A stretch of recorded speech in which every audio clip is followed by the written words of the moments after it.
7 on your side's asking the tough questions tonight after D.C. for the first time ever added rockfish to the do not eat list. This is a story that 7 on your side government watchdog investigator Chris Papst broke back in February. The controversial decision to do that has had a big impact on the local fishing industry, and questions have surfaced over why D.C. did it. To say Chef Luigi Dioteuti is passionate about fish is an understatement. Those are speak Italian, the rockfish speak English. Yeah. Well. For years, his menu at Tiramisu in Northwest D.C. has featured rockfish. But in February, when D.C. added the popular fish to the Do Not Eat advisory due to extremely elevated levels of PCBs, the chef quit offering it. But we can eat something else for the time being. It is a healthy fish. Maryland has a thriving rockfish industry with more than 1,200 commercial rockfish boats and 600 licensed charter boats. And D.C.'s Do Not Eat advisory is having an impact.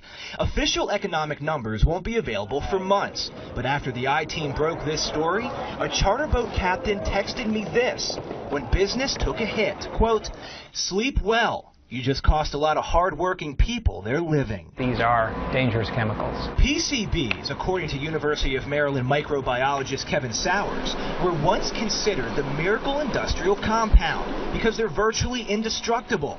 Today, they're known to potentially cause cancer and birth defects, and once ingested, they can remain in your body for years. I wouldn't want to eat PCBs, and I don't want to eat fish that have PCBs. And the fish D.C. tested had plenty, 10 times more than fish recently tested in Maryland and Virginia. With such drastically varied results, the I-Team did its own testing.